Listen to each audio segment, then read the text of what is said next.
Hey. Over the last 2 years, I have been attending market after market, and not to pat myself in the back or anything, but I think I'm pretty good at it, especially when it comes to setting up a beautiful booth. So as promised, today I'm going to give you some tips for finding local vendor markets and pop-ups in your area, and I'm going to go through everything that I bring with me to be successful. But before I get started, welcome back to the channel, or just welcome if you're new. My name's Victoria, and this is my small bath and body care brand, Renascential. I know it's early, so I won't ask you to subscribe yet, but we'll talk later. Yeah? All right, let's back it up. What exactly is a pop-up or a vendor market? Pop-ups and markets are in-person shopping events for local customers where you, as a small business owner, will usually apply and pay to be a vendor. As a vendor, you'll have a designated booth location, and the fees typically range from $50 to $300 for more local, smaller markets, but that can get all the way up to $1,000, $2,000 for larger trade shows, or just depending on the city, the number of attendees, it really depends. I haven't been to a larger trade show yet, so most of my booth fees have been in that range of $100 to $250. They've had great turnouts though. So this is just to say, like most things, start small.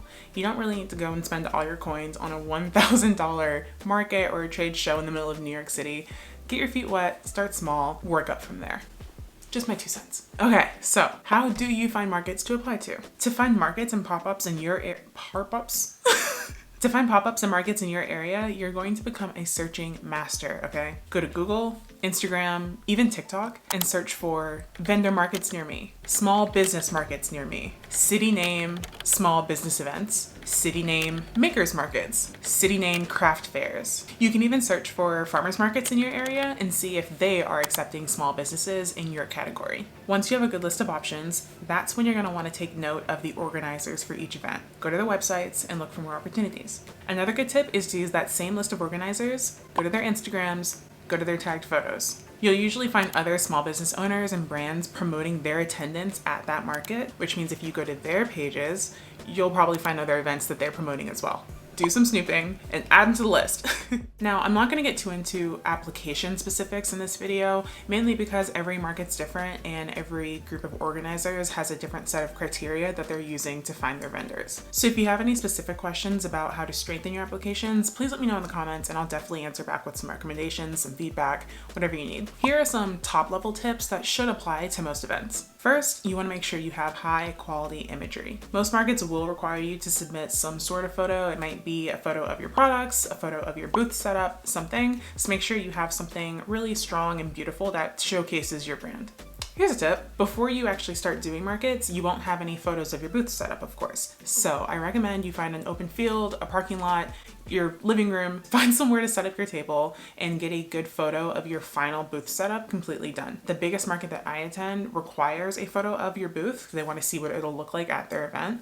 So this is a good way to set it up before you've actually had a chance to do your first market. Number 2, you need a social media presence. Do as I say, not as I do. There's a market in my area that I'm not getting accepted into right now because they want to see more activity on social media. A lot of these markets, once you apply and sign on to be a vendor, you're also signing up to help promote their event. So not having social media set up, not being active on social media could send the message to the organizers that you aren't going to help them get the word out. Some companies will care, some won't, but it's a good thing to have set up anyway. We all know the power of social media. So try to get active anywhere. Victoria? The last thing I recommend you have ready to go when you start applying is a short paragraph or blurb about your brand, yourself, your products, anything, any key features that you want to point out, just in case anyone asks you to tell us about yourself. All right, I think that's everything. The moment that I've been waiting for, I don't know about you, we're finally going to get to everything that I bring with me to markets. I have a lot of recommendations for you. I have must-haves, table decor, signage, even some lighting options, but I think it'd be great to actually build my table in live time with you so you can see, as I'm pointing out these recommendations, how I actually utilize them for my setup. Let's get some must-haves out of the way first. Once you are accepted as a vendor, you'll most likely be given a 10 by 10 space for your booth, and you can kind of fill it however you see fit. The most important thing is that you have a canopy tent. Any color is typically allowed, but check with your organizers. I went with a white one because my labels, my products, they're really colorful, they're bright, and I didn't want any visual competition, but follow your heart, do what's right for your brand, what looks beautiful to you. With the canopy tent, comes tent weights. This is a liability thing, so it is always required, at least at the markets that I've been to, but you will need either circular weights or sandbag weights, anything that will hold down each leg of your canopy tent and keep it from flying off into the wind.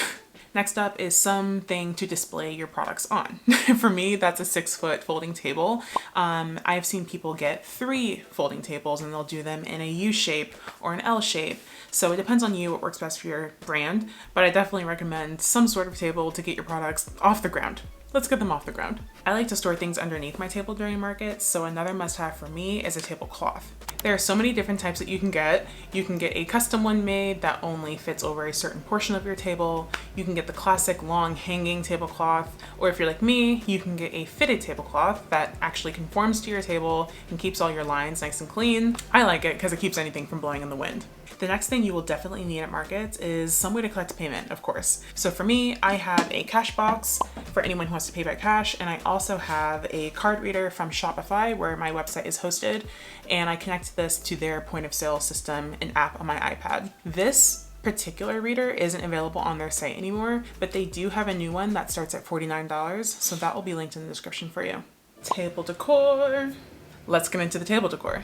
I'll tell you what I use on my table, but take some time to get into this. This is really fun. This is the part where you can bring out your and your brand's personality. So figure out what works best for you. I have a natural elements vibe to my brand going. I use natural organic ingredients, so I wanted to bring out natural fabrics and textures and colors. When it comes to my decor, I use a nice long jute burlap table runner, which is great for just, again, bringing in some more visual interest. Another thing that I love to put on my tables are placemats. They're really good for covering up white space. Again, you don't want to have a lot of white space. You want to either fill that up with product or decor of some sort. And these are great for my brand because, again, the natural woven element to them brings out that brand personality. I have a felt letterboard on one end of my table that just says something simple, natural bath and body care. As people are walking by, if they don't see my banner, which we'll get to that in a second, they can at least see, oh, it's natural bath and body care. Let me head in. The next 2 things I throw on the table are purely just for the look. I love them. First up is a faux eucalyptus garland, which just goes down the center of my table, which is great. It brings in some natural color without me needing to bring in any other colors that would compete with my labels. The last thing are some flameless candles. When I think of self-care night, it's me with a clean home and candles lit all over the place. So that's the vibe I wanted to bring to my booth. These are really cute for night markets. They don't give off a lot of light, so it won't help to illuminate the front of your labels or anything, but it definitely is inviting and creates a mood. Let's get into the product displays. When it comes to displaying your products on your table, the main goal you want to have is to get them to eye level. So I have 3 different 3-tier product display stands, and I use these for all of my 8-ounce jars to get them higher up on the table. I like these because I can use the 2 corner displays on either end of the table with the straight one right in the center for my body oils, and it's perfect. These are also great because they completely collapse, so I can take it apart at the end of the market and then put them right back inside my storage container to get home. Perfect. Now you've elevated some products, let's get some more visual interest going with some different levels. Right now I have 3 different product categories that I bring with me to markets: my body oils, scrubs, and creams. So I use 3 bamboo trays to arrange the testers for each of those right there on the table. It works out great. It gives me some more visual interest on the table, but also when customers come to the booth, I can tell them, hey, everything on the trays are testers, feel free to open them up and smell. That's actually all that I use on my table, but I do have 2 acrylic options that I'll link for you below as well that I bought but ended up not using. Again, name of the game, visual interest, different levels. Move things around, see what works. Okay, signage. First for me was an 8-foot vinyl banner that I use at every single market. These are great to get the attention of people who are further away from your booth, or even people who are close inside your booth working with your products. They now know your brand name, your social media, your brand colors, the works. Find what works best for you to hold up your banner. You can use rope, you could use zip ties. I'm trying to use some bungee cords, so we'll see how that works in my next market, but there's lots of ways to hang it from your canopy, and I'll have the bungee cords linked below.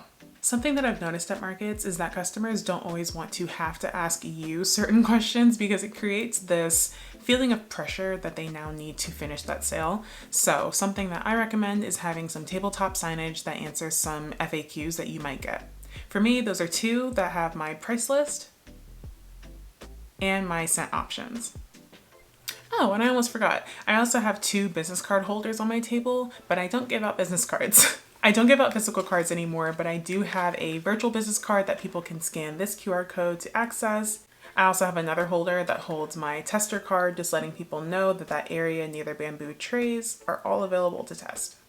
All right, let's get into the extras. Now, depending on your product, you don't want your customers just walking around the market having to hold anything in their hands. So I recommend sending them away with some sort of gift bag.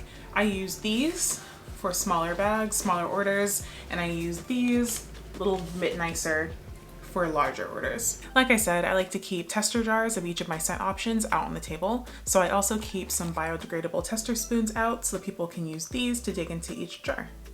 With each order that someone places at my table, I like to give out a free sample of a scent that maybe they haven't tried before. So I ordered these plastic containers and some labels that I can print out to put on them. Something you'll definitely need for night markets is a table light, or maybe lights that you can hang from your canopy tent, anything to brighten up the space underneath your tent once it gets dark. Luckily, the markets that I go to that tend to be at night have lights in the structure that were set up underneath, but I do like to keep 2 lights on my table that I can use to illuminate a label or hand over to a customer if they want to use it to shine some extra light.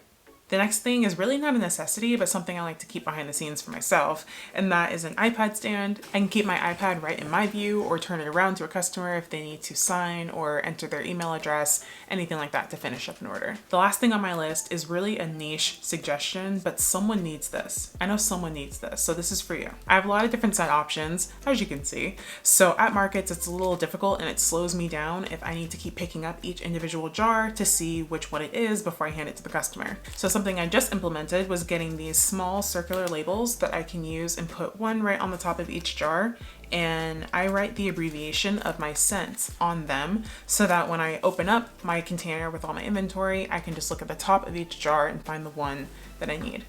For example, we have VO for vanilla oak and PS for pink sugar. And that is all I got. That is every single thing I bring with me to every single market. Yeah, that's everything. Let's take one more look at my complete table.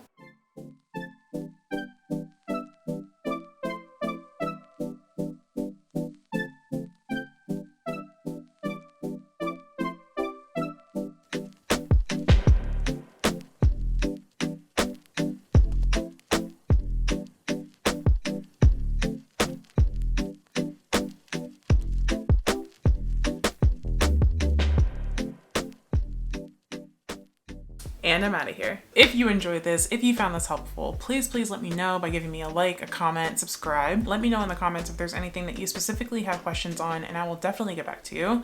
But for now, go set up your booth, go take a picture, send me a picture. I would love to see it. See you guys next week.